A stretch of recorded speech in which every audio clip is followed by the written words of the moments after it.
Hey, thanks for tuning into the Zelos Podcast. I'm your host, Rocky Snyder. This is the show that's all about the pros behind the pros. And this week, Jay Patel, that's Dr. Jay Patel, by the way, with the University of South Carolina.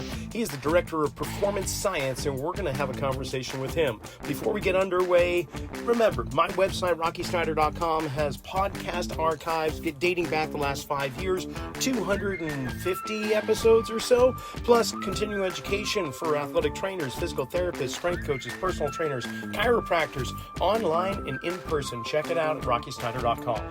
This episode of the Zelos Podcast is sponsored by Kinetic IQ, where intelligence meets motion.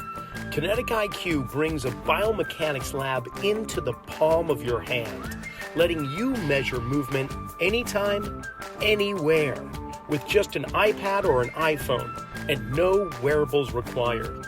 I've been using Kinetic IQ's markerless motion capture in my own practice, and whether you're screening athletes, analyzing posture and gait mechanics, optimizing performance, or guiding return to play, it helps practitioners like us save time, capture more objective data, and make instant actionable decisions. So to learn more about how Kinetic IQ is shaping the future of intelligent movement, visit them at kinetikiq.com. That's KINETIKIQ.com. You know, I can't tell you how thrilled I am to have Metabolic Elite be one of the sponsors of the Zelos Podcast. You know what makes Metabolic Elite different is their commitment to real results. I've seen a lot of supplements and performance enhancement things over the years, but they pair clinical experience with innovation, like Lipitab, their proprietary solid-state liposomal delivery system. It's a chewable format which enhances absorption like nutrients like BPC 157 and synapses.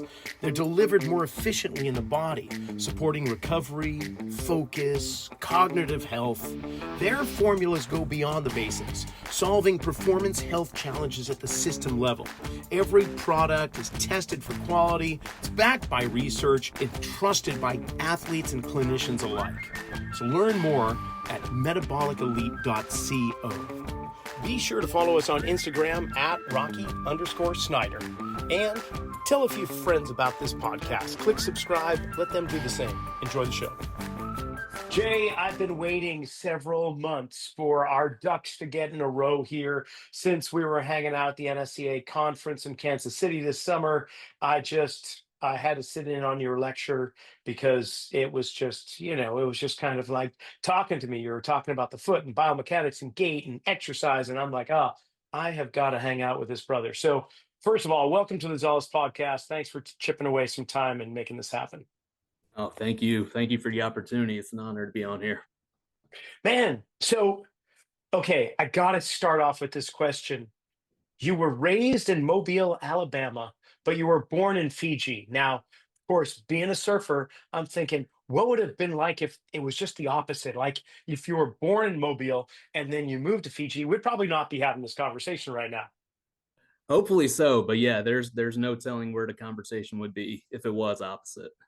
Dang. So, so give us a little background about how Jay Patel found himself eventually being director of sports performance science at the University of South Carolina. I know that's not your end game. There's more to happen in the future, but what led you into the path that you're on right now? Yeah, no. So, I mean, I was born in Fiji, and I spent maybe 3 or 4 years there. So I wasn't there for too long before we came stateside. I spent a little bit of time in New Jersey and Michigan, and then really grew up in Alabama. And growing up, I was always the athlete, or excuse me, I was the one who attempted to play sports. Not quite the athlete, but I was the one who always ran fast, jumped high, and got on other people's nerves. So was always able to get some aggression and energy out. But I did all my schooling at Auburn University. I started off with a bachelor's in biomedical sciences. I wanted to go into psychiatry and truly understand the mind of individuals and specifically athletes. And with that, getting in med school is always a little tough. So went down the path of a master's, and I was a strength and conditioning coach there, as well as a personal trainer So I got my master's in exercise science, but again, I was always in the athletic background, but the strength and conditioning, the performance, understanding the human body. And, since then I volunteered for a research study and looking at the effects of foot architecture and balance at different heights. And ever since then, I just have been asking questions. What impacts what?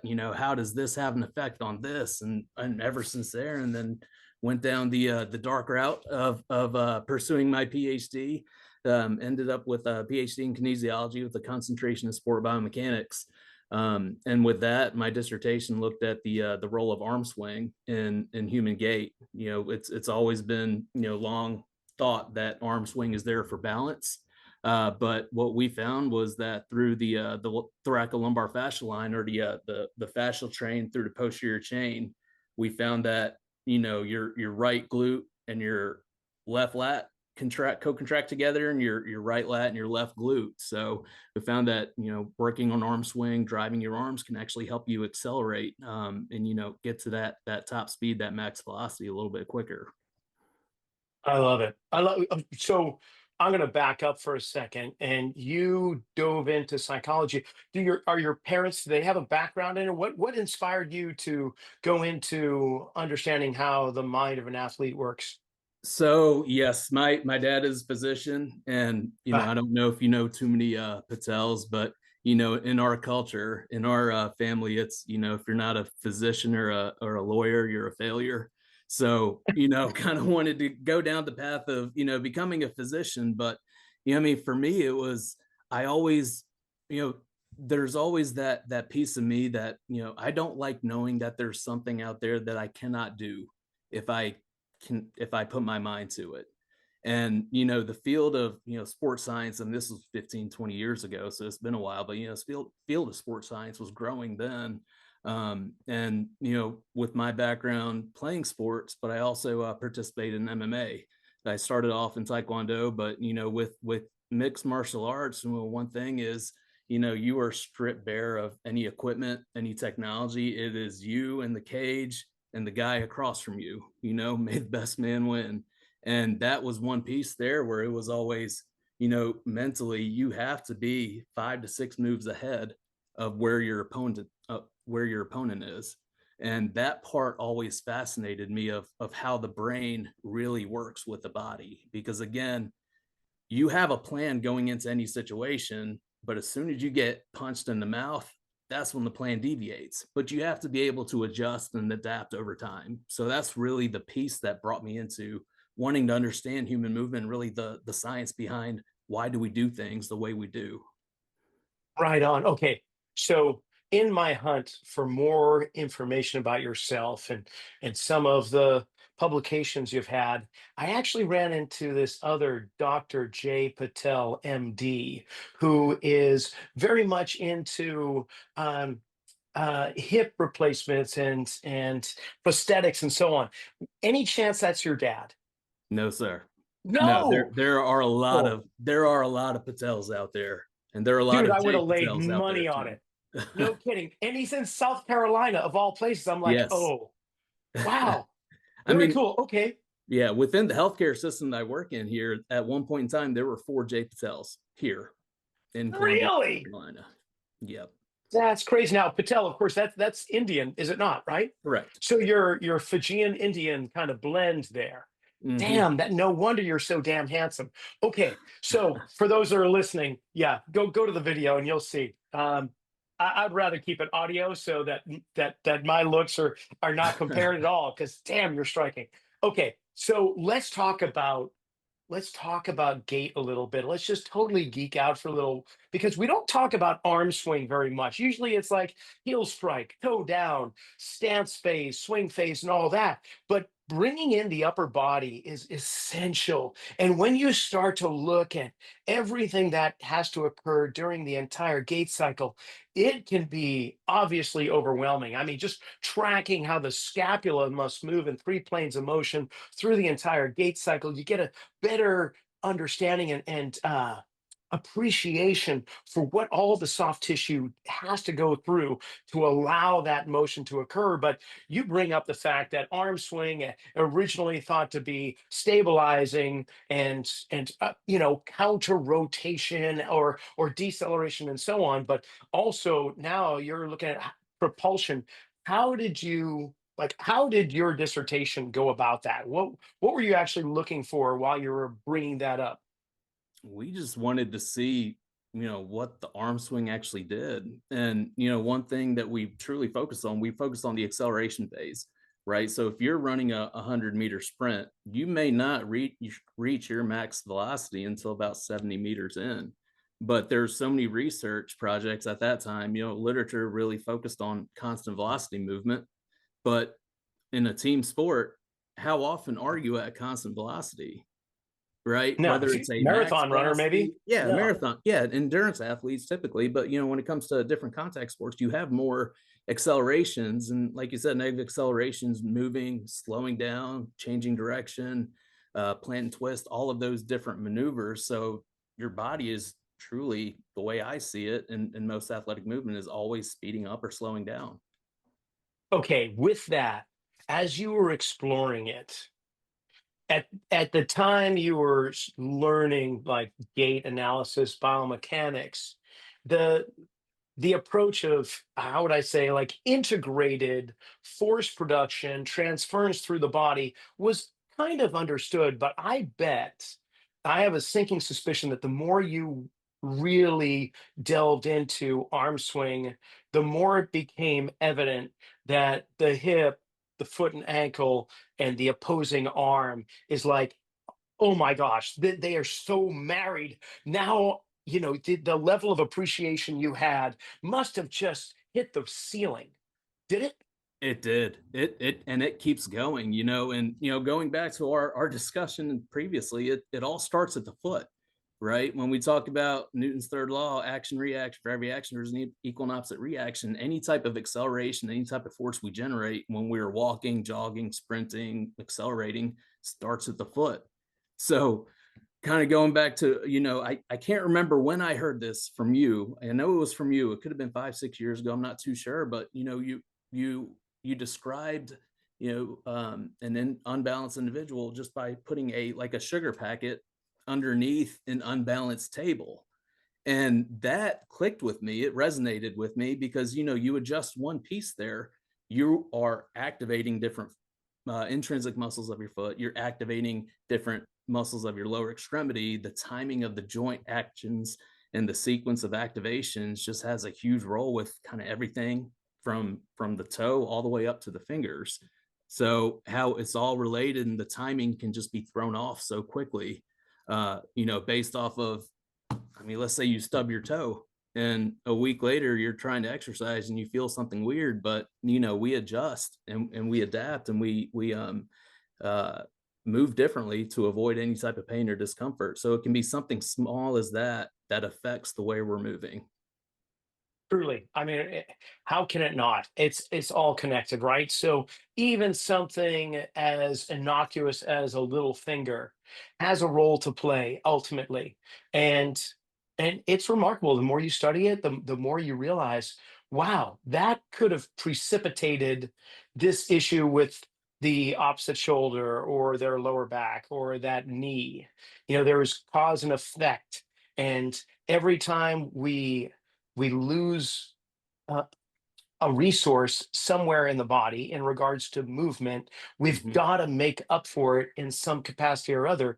And it's all on an unconscious level. So, Yeah. how was this received? Like, was was it at the time you were doing your PhD and studying all this? What was the mainstream thought, or the even the faculty that you were working with? Was there pushback? Was there a lot of disagreements? What was it like? Was it just like I have no idea why you're even studying arm swing? My faculty mentor was very supportive.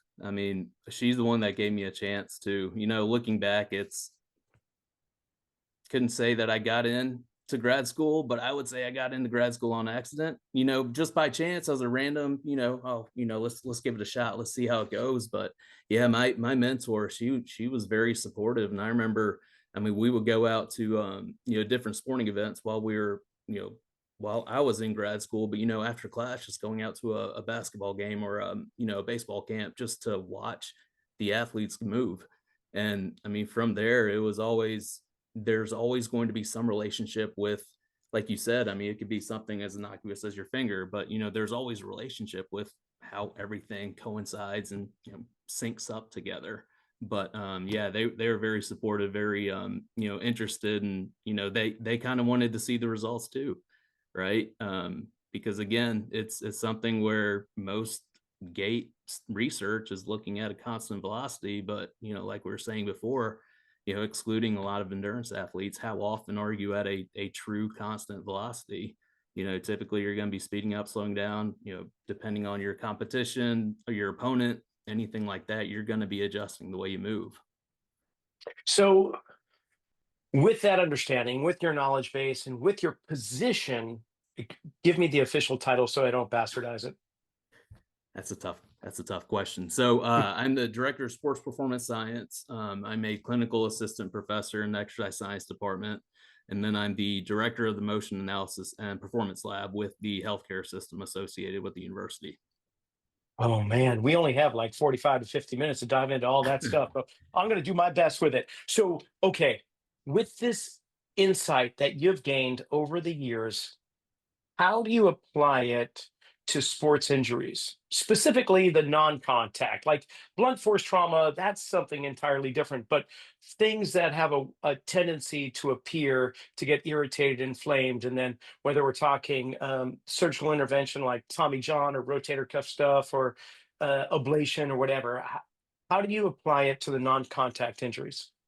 So I think, again, going back to what we've been saying, everything is related to each other. And one of the recent research projects that we looked into was looking at foot architecture, and we looked at non-contact, or we looked at ACL tear, athletes, patients, whoever, ACL tears across a wide age spectrum, and we looked at their foot architecture, and we found that there was a greater incidence of non-contact lower extremity injury in individuals who had a not, I don't want to say collapsed foot or a collapsed arch, but who had lower arches or a lower arch height index. We found that those individuals were at a greater risk for a non-contact lower extremity. Overly everted, then kind of like the whole foot rolling medially, not necessarily overpronating. That's something completely different because we're talking about opposition, but just the medial arch being lower than the average. Correct. Counter to that, did you find anything for those that have it higher than average, what they were predisposed to?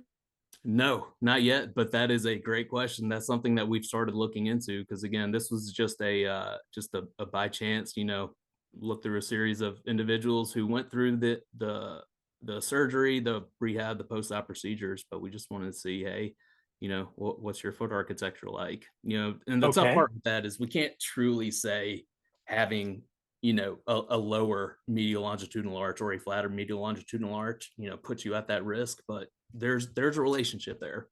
There's a trend. Yeah, definitely a trend. Okay. And have you kind of followed the trail of breadcrumbs as to why that potentially could be the case? I mean, I think just the kinetic chain, just looking at how the forces go up the body, if our medial longitudinal arch is there to help absorb force, absorb shock, and we aren't utilizing it, or we don't have, a significant arch, all that force has to go somewhere. And where does it go? Up the chain: ankle, knee, hip, pelvis, low back, trunk, thorax, like you were saying, scapula earlier, it all goes together. Yeah, definitely. So in my head, I'm just kind of like doing the puzzle, and I'm going, okay, well, if I had a foot that's overly everted, it's going to send the talus medially or internally rotated, which will encourage the ankle to dorsiflex, which will couple that most likely with flexion of the knee, and traveling slightly medial or valgus, which will give the hip more flexion. So therefore, the glute and the proximal hamstring and the VMO are now in a lengthened, loaded position that don't have the capacity necessarily to shorten back to a natural resting length. So now they're overworked and trying to reduce it, but they're also weakened by that. And therefore, those are the major soft tissues in terms of muscles that should decelerate the knee. And if they can't do that, if they're predisposed to be weakened in that state, then that's going to put even more emphasis on the ACL to reduce the rotation between the femur and the tibia. It's like it's Hmm. it's almost like I would expect, honestly, if you were, I mean, I'm totally going to geek out. I already am. But if we go with an overly inverted foot, one with a more pronounced higher medial arch, then they actually have the muscles that are in most likely the opposite state where they're shorter than they need to be. They Hmm. don't know how to lengthen back out. So that could quite well put them at the same likelihood for an ACL tear because they don't know how to travel in that direction because rarely do they ever get an opportunity because the arch stays rigid and Hmm. therefore it doesn't collapse the knee immediately and therefore the muscles don't know how to decelerate. Yeah. You're following me. I don't know if I, the listeners are, but you know what I mean. oh yeah. No, it's fascinating how everything can just go together. And I've never thought of, the opposite of, kind of what you just said with, having a very high arch height index. It has an opposing effect, but it changes your mechanics. Yeah, Yeah. they're probably predisposed toward inversion sprains also Hmm. because of where their mass is going to be traveling with that higher arch. Oh, we could talk about inversion sprains till the cows come home. But here's what I want to know is how do you apply sports performance science to your sports? Like what are we talking about? Like what are your roles and responsibilities? I'm fascinated the fact that you have this position at South Carolina. Like how do you see yourself fitting into all these sports? And I know, damn man, you're busy. It took months for us to get an open time here. So it has been something that has evolved over time, and I think, going into the field of sports science, I think what the last 10 years, I think has exploded in a positive way. There's so many sports science positions, so many data analyst positions, all these performance science and high performance departments are coming together. So I mean, I feel like my role has evolved. And one thing with the initial premise of the role was, to support with technology. There's so many new things coming out everywhere every few weeks, it seems like, where, we had to go through and vet it, where it was, is this worth it? Is this not worth it? How does this benefit? The pros and cons, just kind of all the above of everything. And really it's, how can this be applicable to, the student athlete in general, not just, specific to one sport, one team, whatever. But Okay, what's some of the technology that makes the most sense to you? You don't have to name the companies if you don't want to. And which ones are the most asinine? oh man, my personal opinion, can I say all the above? So I think, Oh, force plates are huge, heart rate monitors are huge, GPS monitors are huge. Um, you know, all of those metrics are growing. And I think it goes back to what are you using it for? Are you using it for different baseline tests? Are you using it for mid-season tests? Or are you using it to monitor load? Potential fatigue markers, which, if fatigue, the term fatigue, we could talk for hours about that. But, is there a way where we can, I don't want to say predict, but is there a way where we can, flag different individuals to see, all right, there's something going on here, based off of their jump data, based off of their reaction time, based off of their, one thing we're looking at is eccentric load, how their eccentric depth during a counter movement jump, just contact time, the way they're landing, their mechanics, is there something that's pointing us to, all right, there's something going on. And the hard part is learning that, data doesn't give you any answers. I think data is there to just help you ask better questions. And I think it's tough. And, the staff here is phenomenal. They're all so intelligent, so smart, how they can put all the pieces together. And a big piece of, how I feel, what sports science is. I think sports science is a like a holistic approach to human movement, not human movement specifically, but athletic performance, where it is a sports medicine. So let's say it's an athletic trainer communicating with the strength and conditioning coach, communicating with a dietitian, communicating with a psychologist, putting all the pieces together, because, athletes are a very, unique, they have a very unique set of skills.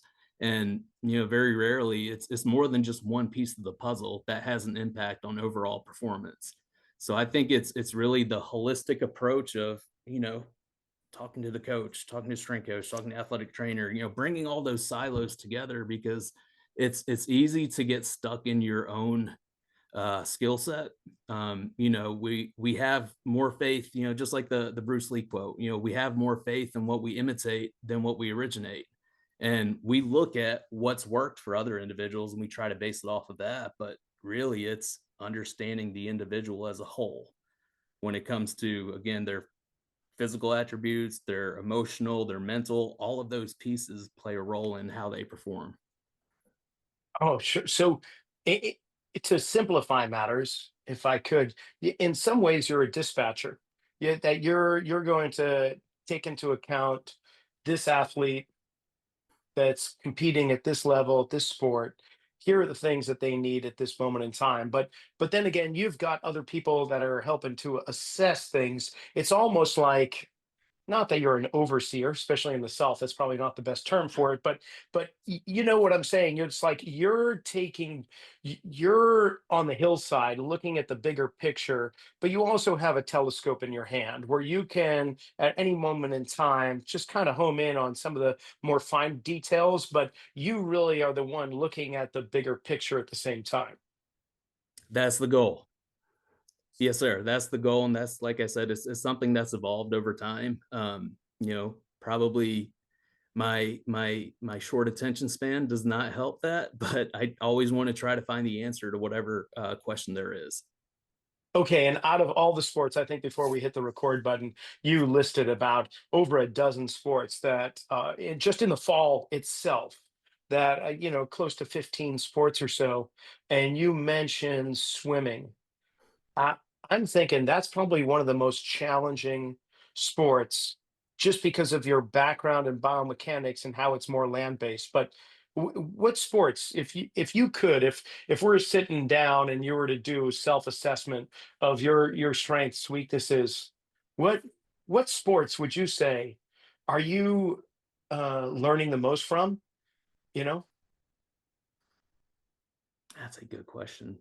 So I would say my weaknesses are in all sports, where, again, understanding how that athlete moves. For me, I had a brief stint at Auburn, but for these athletes, they are in a different world now, right? They're collegiate student athletes and they have so much going on. With the emergence of NIL, with Yeah. all of that stuff plays a role into it. So I think student athletes nowadays, they're at a different level of stress than I can truly comprehend. So I want to try to find the similarities of all these athletes. And something that we talked about when we last met at what was it, in Kansas City back in July, but it was the effects of all these metrics, all these movement patterns in the non-athlete too, which I feel has been helpful with working with the student athlete. If for me, fortunate enough at the hospital, we partner with the children's hospital, so we could have children as young as 3, 4, 5 years old with developmental disorders, cerebral palsy, spasticity, MS, any of those movement disorders. And we utilize the same equipment, 3D motion capture, EMG, force plates, all of these metrics to essentially support with the therapist, the surgeon, physician, the team, to help that child walk and move better. The Zelos Podcast is sponsored by Kinetic IQ, where intelligence meets motion. Kinetic IQ brings a biomechanics lab into the palm of your hand, letting you measure movement anytime, anywhere with just an iPad or iPhone. No wearables required. I've been using Kinetic IQ in my own practice, and whether you're screening athletes optimizing performance, or guiding return to play, it helps practitioners like us save time, capture more objective data, and make instant actionable decisions. So to learn more about how Kinetic IQ is shaping the future of intelligent movement, visit kinetikiq.com. That's KINETIKIQ.com. At the forefront of Metabolic Elite is Jim Lavelle, internationally recognized clinical pharmacist, the chief science officer at Lifetime, and the co-chair for the American Academy of Anti-Aging Medicine. He's got over 4 decades of experience and has guided Olympic athletes, professional teams, and leading health institutions. You know what makes Metabolic Elite different is their commitment to real results. Like Lipitab, their proprietary solid-state liposomal delivery system. It's a chewable format which enhances absorption like nutrients like BPC 157 and synapses. They're delivered more efficiently in the body, supporting recovery, focus, cognitive health. Their formulas go beyond the basics, solving performance health challenges at the system level. Every product is tested for quality, it's backed by research, and trusted by athletes and clinicians alike. So, within your role, you're still doing research, correct? What are you working on right now? If you don't mind my asking, can you let the public ear know? Budgets, stuff that Oh, they never told us about in oh, college. But oh. no, I'd say research projects right now, beyond the collegiate student athlete, we're really looking at the effects of vibration on gait and on movement. And again, kind of building onto that, looking at the effects of breathing patterns with individuals and how Oh, that impacts their movement. okay, let's hit vibration first, and then we'll get into breathing patterns. Give me a better idea, if you don't mind, as to what you really mean by vibration, because there's several ways. Is it intrinsic vibration of the different elements within the body, the different systems vibrating at a certain frequency? Are we talking external vibration applied to the body? What do you mean? What we're currently looking at is external vibrations being applied to the body. So with whole body vibration, right? Standing on a whole body vibration plate, looking at a certain frequency or a certain amplitude, and the whole concept. I remember I helped out with a grad student when I was at Auburn, looking at her research, and it was looking at the effects of whole body vibration with the spinal cord injured population. And with spinal cord injured population, there's a sever in the spinal cord, so the central nervous system, the brain, cannot send a signal to the muscles to fire and activate. What the results were, if I remember correctly, I could be completely wrong here, but what the results were was that vibration woke up the periphery, or vibration woke up your muscles to send a signal back up the chain to the central nervous system. And with that, again, rebuilding the myelin sheath, the axon, terminals, all of that, the nerves going from the central to the peripheral. So again, kind of building off of that, we want to see if a certain individual, let's say they're weaker in their right leg than their left leg, right? And there's just about everybody's going to have an asymmetry. Asymmetry is not always a bad thing, Right. but let's say that there is an activation deficiency where strength wise they're able to maximize their strength. So let's say their right quad versus left quad knee extension strength is pretty equal, but when they're moving, let's say their left quad is not firing, right? And that could be just due to some neural imbalance. It could be just due to muscular tightness, right? It could be due to hip flexors being tight, right? The cast being tight. There's so many different things that can impact that. But what we're doing is, can we not activate the muscle, but can we stimulate the muscle to activate differently, right? Can we stimulate the muscle based off of certain vibration to essentially move different? And some of the things that we're seeing is, especially with gait, I think in the next few years, could be completely wrong, but one of the new things that the new fads people will talk about is the effects of gait speed and cadence, how a decrease in gait speed and cadence could be marker of mortality. So one thing that we're seeing is doing an intervention on a whole body vibration plate, we saw an increase in gait speed. We saw an increase, gait speed, walking speed, but we saw an increase in cadence as well. And then another thing that we're seeing too is that there is more of a balance between the spatial temporal metrics. So again, so let's say your right step length is 60 inches, left is what, 50. What we found is after a whole body vibration intervention, they were closer to 55 or 60. They were more symmetrical, which again, you don't have to be, or everybody is asymmetric. That does not mean it's a bad thing, but when it comes to avoiding slips, trips, and falls and all of that, being closer to relative between the right and left sides, I think is probably beneficial. And I would ask someone like you, what are your thoughts on asymmetry and gait metrics? Yeah, I love it. This is a great subject to dive into for me.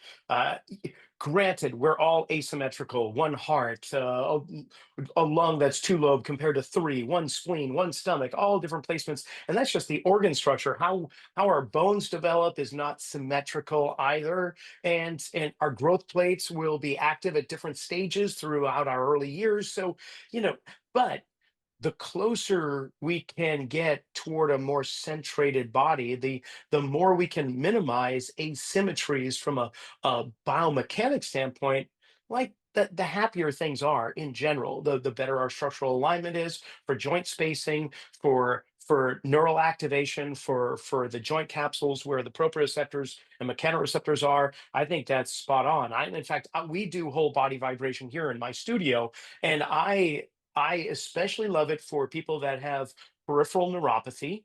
I have it. The Yeah. people that are living with Parkinson's disease love it, and the people that are recovering from stroke also truly enjoy vibration. But with that too, Jay, it's like, okay, that's great. But vibration for the sake of vibration is not necessarily what I'm going for. I understand by one perspective that when the body vibrates at a high frequency at a certain hertz, the muscles will get a sense that they're getting stretched, which creates that stretch shortening response. And therefore, we get the muscles to contract. So, Mm-hmm. therefore, we'll have a heightened muscle contraction when whole body vibration occurs. And then that excites the nervous system as well, and so on.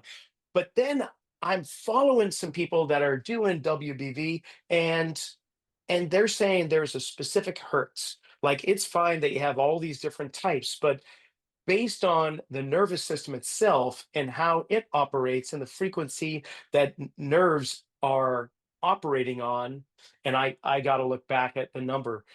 42 is coming into my head right now, but I don't know if it's 42 hertz or not.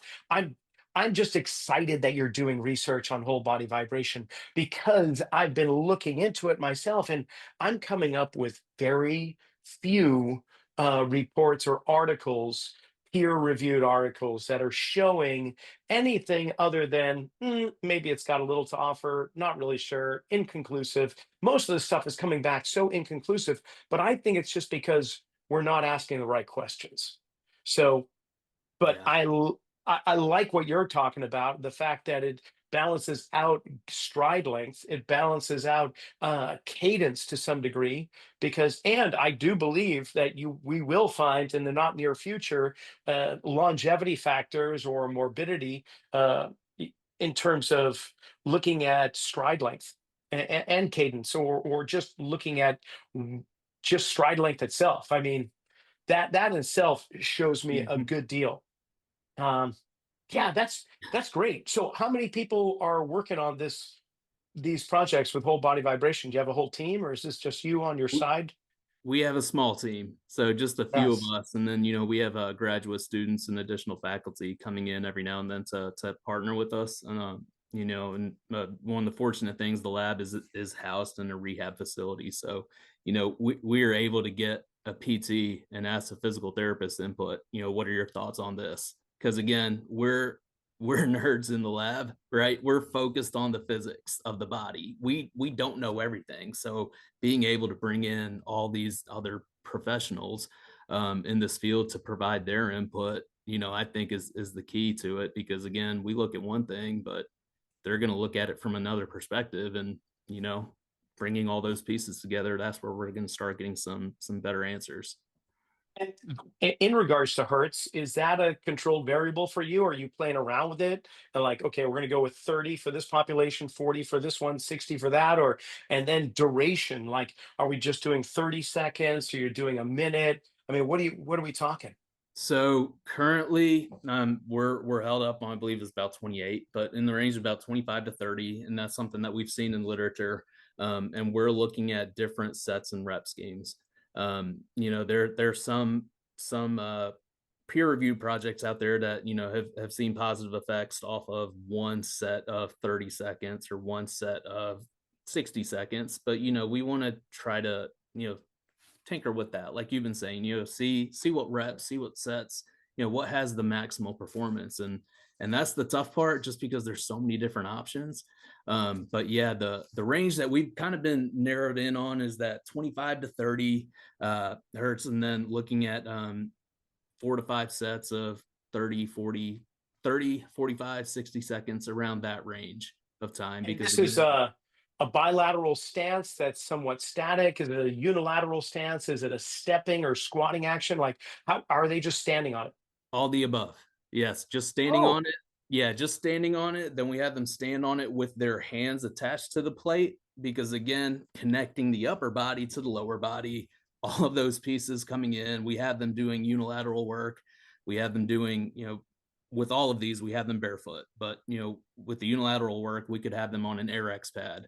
And we want to change it up. Let's say we add some type of like texture, just something to wake up their sensory receptors at the bottom of their feet, and any of those components. So yeah, we're doing different holds, just an isometric squat hold with the knees at 30 degrees, 60 degrees, whatever. right We're, on. we're trying to figure it out. So yeah. And for the listening audience, there's definitely contraindications when it comes to whole body vibration. So don't just throw somebody on a vibrating plate. Yeah. I mean, especially people that have had some type of ocular surgeries, anything Mhm. dealing with their eyes, if they've got vestibular issues. I mean, there's a whole litany of different contraindications. So before you go out and start playing around with it, you Yeah. definitely want to make sure. Well, that's exciting. Okay, so man, we've covered a little bit of research.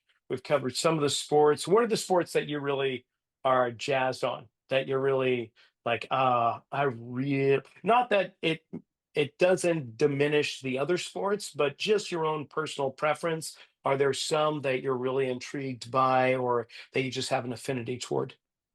I mean, I would say just different team sports: soccer, basketball, football. And for me, football, because I participated, played football. But those are sports that I just comprehend a little bit better.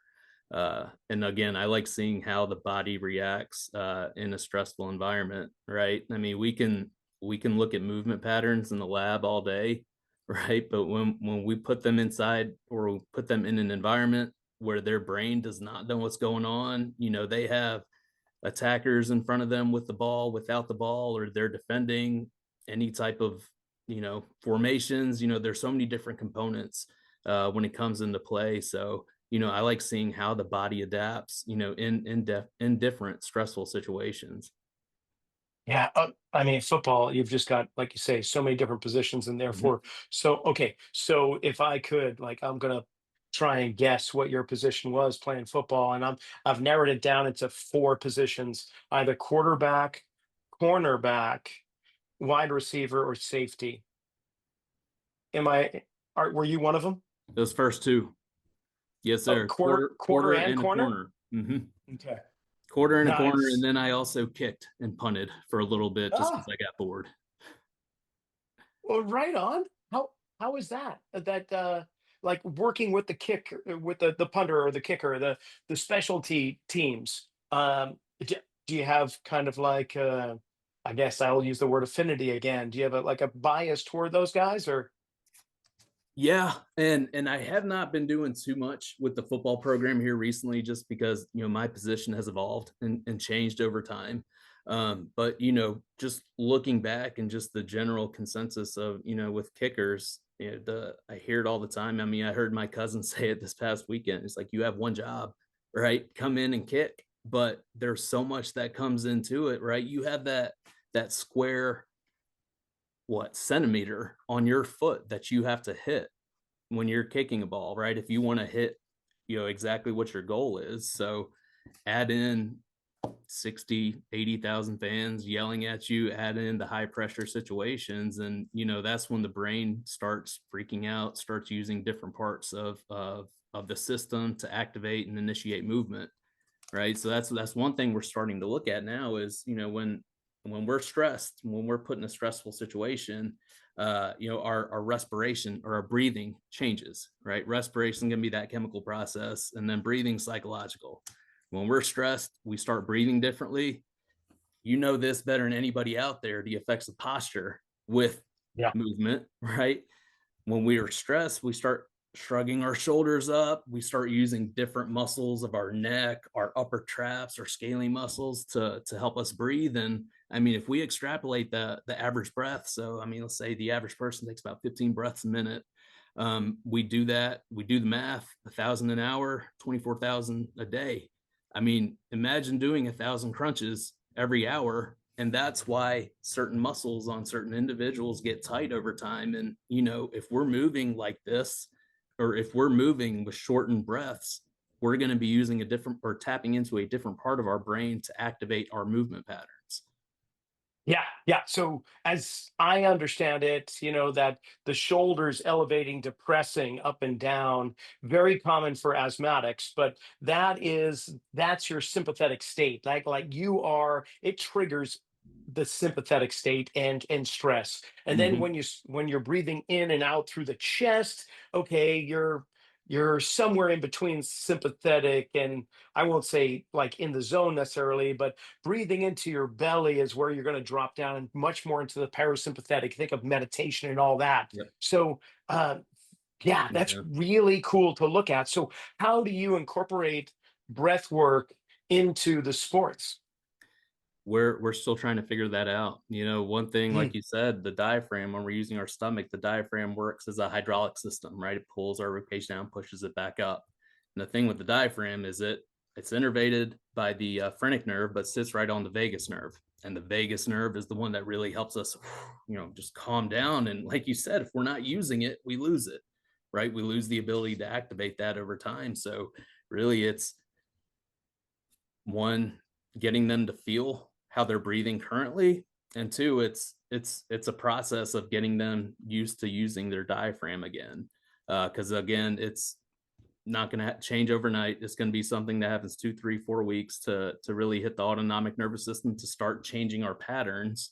But again, it's a start of, can we tap into their diaphragm to help them activate their vagus nerve, to help them calm down.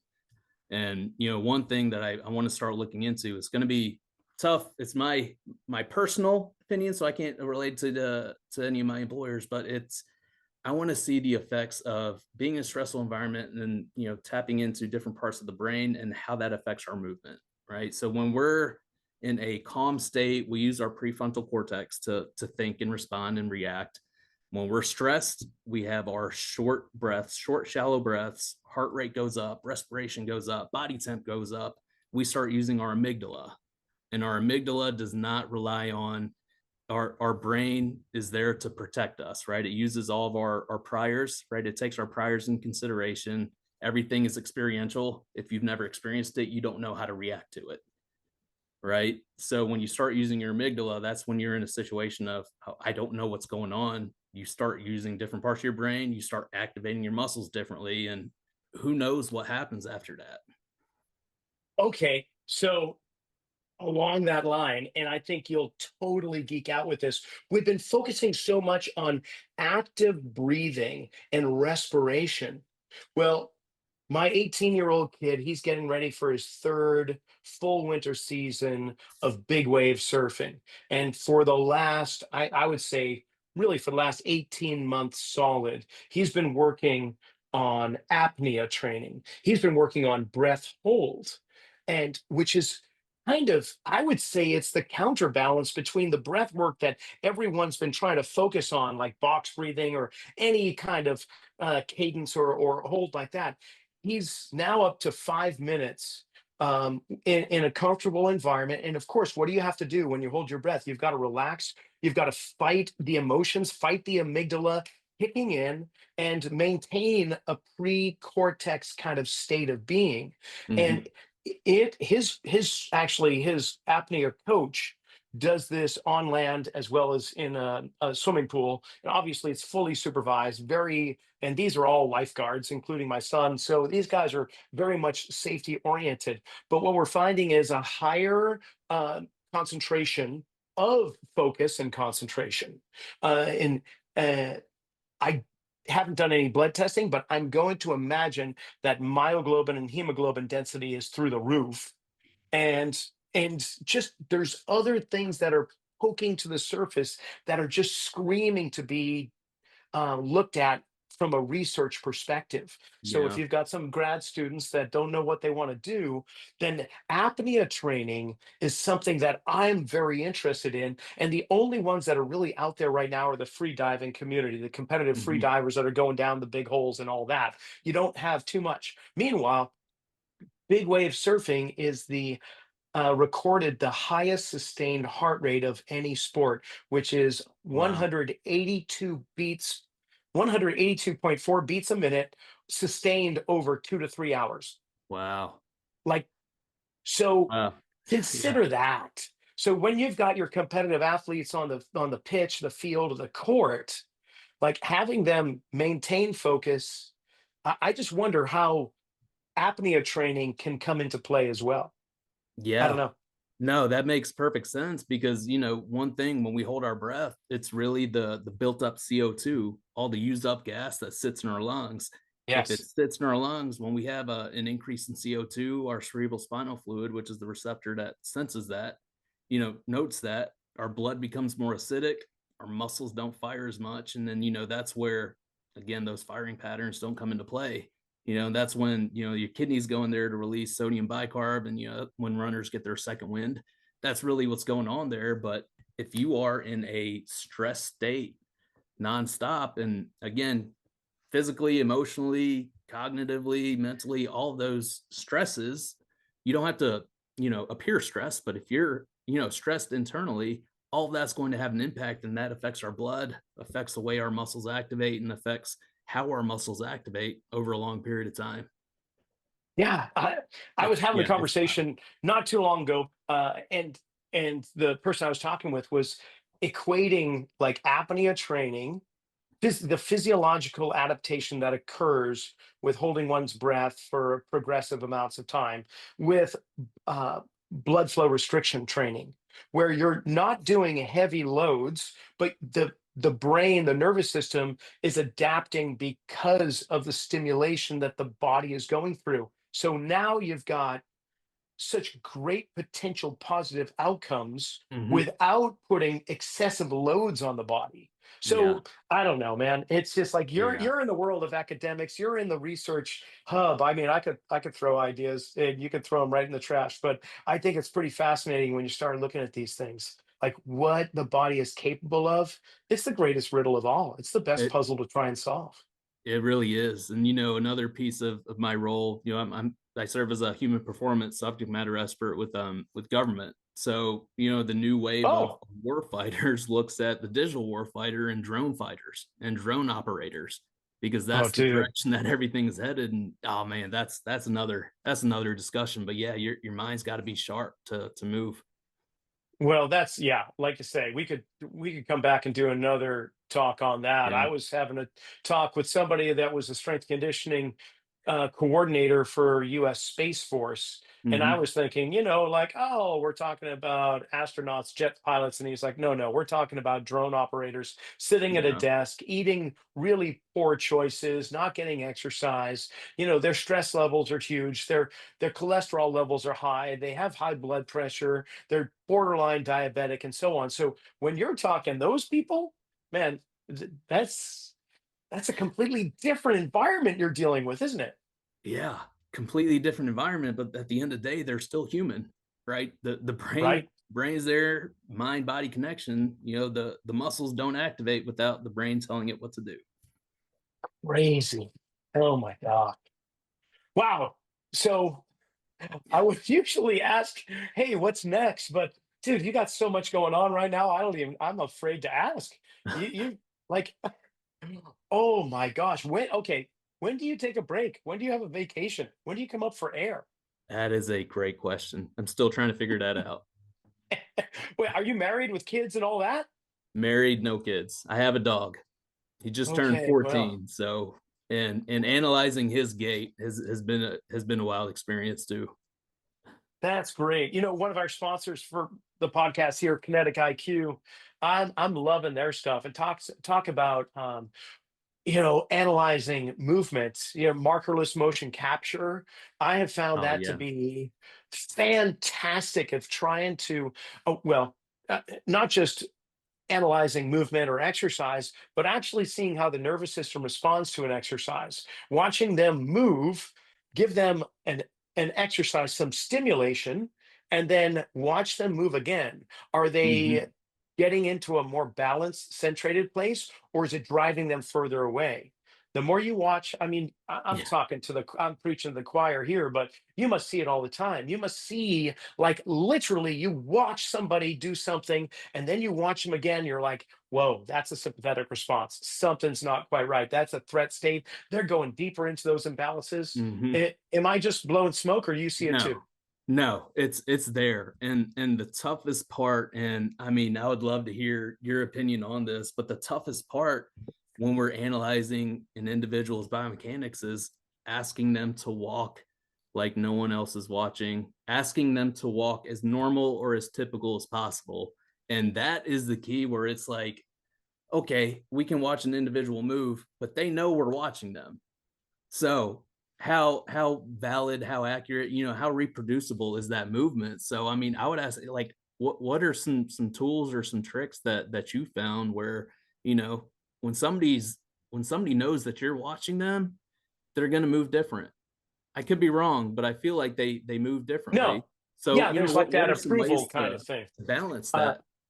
Well, it's kind of like the tug test, the timed up and go test. One of the Hmm. elements is, okay, I want you to count backwards from 100 by threes, and they usually laugh, but I say out loud, or I just ask them, hey, what was the name of your first grade school teacher? Can you give me? Tell me about your pets growing up? Get them to think about memories or something else to take them out of it. Yeah. And I might be standing right in front of them as they're talking. I'm like, okay, just turn around and tell me about the first car you ever drove. Those type of Yeah. things uh, typically take them away from trying to consciously coordinate 360 joints in three-dimensional space with 600 plus muscles. But Yeah. do your No. best. And I That's love about it. that too. When you ask them questions about their memory, it brings back good memories. So triggers their oxytocin, serotonin levels, right? There you That's go. fascinating. I love that. Yeah. And that usually give you that nice response where they're not going to be looking down or anything. If Yeah. anything, they'll be looking up. No, But that's awesome. I love that. Jay, man, this has been awesome. I knew it would be. I totally was just going, oh, wait till we get going. Because after listening to your lectures and presentations at the conference, I'm going, we're going to have a good time. Uh, Dude, thank you so much for coming on. I can't express my gratitude toward you enough. No, thank you. Thank you for the opportunity. Like I said, it's been a long time coming. I know I saw one of your presentations, gosh, might be 7, 8, 9 years ago, right? Right around the time the Return to Center book first came out. But yeah, Hmm. ever since then it's all connected. And I Yeah. just want to figure out how to get them to wire better. All right. And I got to figure out how we could connect better together, you and me, because I just see some really cool stuff on the Yeah. horizon. So thank you. And that's another episode in the books. Man, we're going to have Jay back for sure. I've been having some great guests lately and wanted to do volume 2, so it's not going to be very long before he gets back on and we continue with our conversation. Remember to check out metabolicelite.co. Check out all the products they have on their website. Synapsin Pro is something I've been using using to help stay focused without having to over-caffeinate myself. It keeps me in the zone so I can just really hone in on the things I need to achieve without feeling like, man, I gotta reach for an energy drink every 5 minutes. Metabolicelite.co. And don't forget, Kinetic IQ. They've got markerless motion capture for morons like me. I can use their product with my iPhone or my iPad. I can look at posture analysis, movement analysis of any exercise, gait analysis. It gives me everything I could possibly want when tracking people's movements. So, check out kineticiq.com.